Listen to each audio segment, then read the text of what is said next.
Abdoulaye Wade. Farawad Dindiak. L'homme par qui le développement du Sénégal est passé. Parce qu'aujourd'hui, les gens font référence à Abdoulaye Wade. Hein? Ah, waouh. Ah, non. Mais le geste de Abdoulaye Wade en direction de tonton Daouda Niang, c'est son frère. Vraiment. À un moment, on parle le papa de Daouda Niang, PDS. Sama mam, El Hadj Mademba Ngom, PDS. Constant. Tonton Daouda Niang, PDS. Sama waa kër fële, comment ça s'appelle encore? Mérina. PDS. Là-bas moom Wade rek. Gorgui national, international, universel, mondial. Et Akari Meïssa Wade. Mais le geste du Gorgui, c'est noble. Parce que tonton Daouda Niang, il était dans les tolof. Mais comme guerrier, c'est tout ça, attention, hein, c'est un descendant de Lat Dior Ngoné Latyr. Et aussi, quand tu vas à Tivaouane, Mingifofu, Touba, même chose. Donc, il y a le mot Alhamdulillah. Et le Gorgui a un soutien financier de taille triple XL. Machallah, mais deux briques. Machallah. 2 briques. Merci à Sunu Gorgui national. Merci à Karim Meïssa Wade. Mais aussi, il faut dire que le goro de Tons. Parce que c'est lui qui a amené le gros. Le goro qui a amené le gros. Ça, c'est sûr. Le goro. Tonton Daouda Niang qui a amené le gros. Du goro là. Du goro de l'autre. Celui qui a amené le gros. Mais lui aussi, il a quand même manifesté sa volonté d'être à côté de Tons Daouda Niang. Donc vraiment, merci à tous ces gens-là. Merci vraiment. Et félicitations également à tous qui nous suivent. Et bien entendu, on peut dire Mambaye. Oui. Que le Sénégal avance. Mais non, Sénégal Amnediam. Mais Mambaye, tu sais, hier, je parlais de l'université Cheikh Anta Diop. Avec... Non, MD. Non, avec So. Oui. Abdoulaye Seydou Sow. Mais regardez comment l'université a changé de vie. Regardez-moi ça. Regardez le cadre. Regardez le cadre. Mais regardez-moi ça. C'est très joli. Toutes nos félicitations. Non, c'est-à-dire les étudiants sont gâtés. Vraiment. Non, il a fait mais ça me donne envie de retourner à l'université. Il a fait un excellent travail. Mais aujourd'hui, il a même transformé, il a même ramené le terrain de volley. Tu sais que oui, non, Dakar Université Club. Voilà, terrain de hand. Non, on peut jouer les jeux de la jeunesse ici. Jeux de la jeunesse. Vraiment, ça mérite des applaudissements. Abdoulaye Seydou Sow. Borom Kafrine. Wow. Voilà. Vraiment, toutes mes félicitations. Regarde le volet. Et c'est un cours de tennis également. Et le champion Yaya Doumbia, il a évolué ici. Yaya Doumbia, le grand champion. Non, mais vraiment, coup de flou, Rafet. Voilà. Il est là.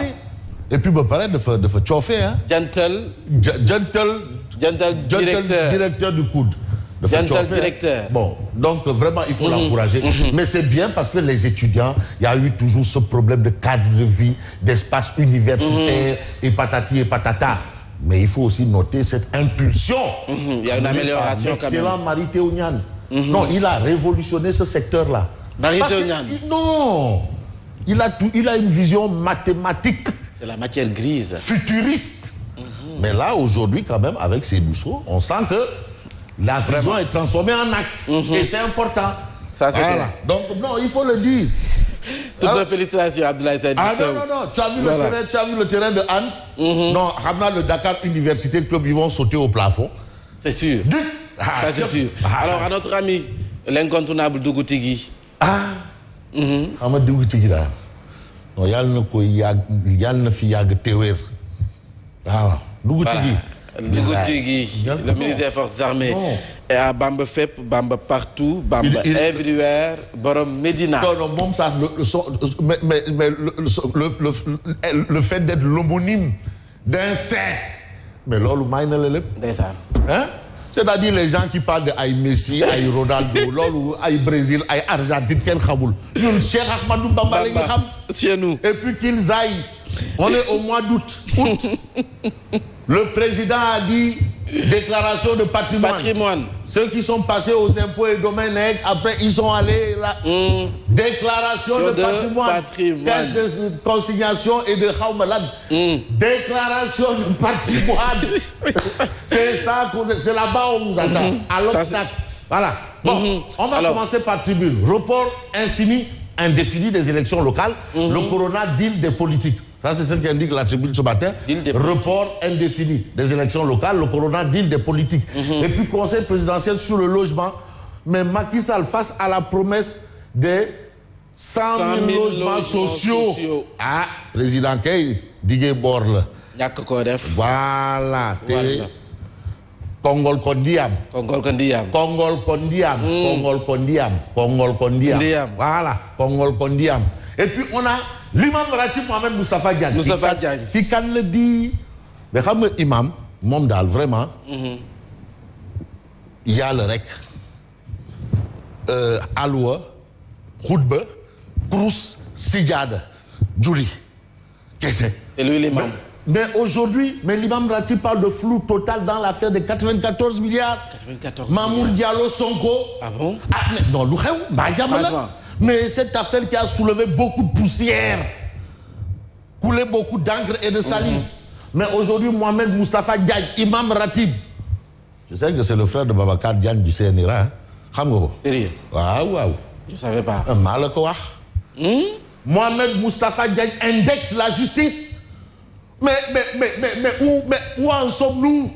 Les Sénégalais ont besoin de savoir. Ah, mais non, c'est-à-dire, ça c'est du football. C'est même un gamou. L'imam Ratib doit faire un gamou sur la justice autour de l'affaire de 94 milliards. C'est bizarre. Et puis on peut s'intéresser à quoi? Alors, on parle justement de vacances judiciaires. Le virus gâche la fête. C'est le titre de Walfadjri. Au lieu de 45, les magistrats auront droit à 30 jours. 30 jours. Les objections du barreau allaient bien entendu dans Walf quotidien. 15 jours de moins. Et puis, mécano, vendeur d'essuie-glace et laveur de voitures, la saison des bonnes affaires. Agro-business rué vers les terres fertiles. Tension politique en Afrique de l'Ouest et terrorisme. Les experts alerte sur les dangers. Donc tout ça là, ce sont des informations qu'on peut retenir. Mais on peut s'intéresser par exemple à quel journal? Au journal Vox Populi. Professeur Massamba Diouf sur la tenue du Magal de Touba dans un contexte de Covid, de déclarer, eh bien le Magal peut briser les barrières. Comment? Parce que la question c'est de savoir comment. Parce que quand même le Magal de Touba, c'est la plus grande fête, pour ne pas dire de l'Afrique, mais quand même de l'Afrique de l'Ouest. Beaucoup de morts. Attention, transformons la menace en opportunité. C'est-à-dire, il faut positiver les choses. C'est ce qu'ils pensent. Tu sais, un débat d'intellectuels, c'est huilé intellectuellement parlant. Il ne faut pas mélanger les torchons et les serviettes. Non. Mankei, j'ai toujours dit ce débat-là, je laisse ça aux scientifiques. Franchement. Parce que vraiment, Mankei, wah, tas katu khibara, tas katu khibara. Bon, Dakar pourra très facilement atteindre son pic, le dépasser pour qu'on assiste à une inversion des indicateurs. Ça, c'est ce qu'on a des propos de, bien entendu, l'homme. Et puis, on peut s'intéresser à quel journal? Intéressons-nous au journal Les Échos. Les Échos, oui. À la une des Échos, on peut lire après des accusations fantaisistes contre Bati Plus et les frères Fares, Rachel Slelati et son clan tentent un baroud d'honneur.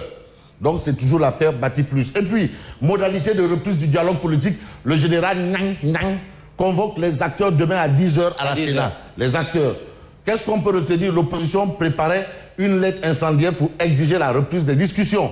Affaire Sénélec Akili. Akili. Entre Madjo Bitey et Makumba Bitey. Voilà. Massamba Bitey. Monsieur Bitey. Bref, d'accord. Monsieur Bitey et Akili. Oui. Les premières observations et conclusions de l'ARMP disponibles. Mais maintenant, que disent les conclusions de l'ARMP sur cette affaire? De l'ARMP. Mais les observations de Mouniaï Sis et les observations d'Adjaratou Khadifal Tal disponibles. Non, on n'est plus là. Le problème là, c'est la barge là. Oui. C'est ça.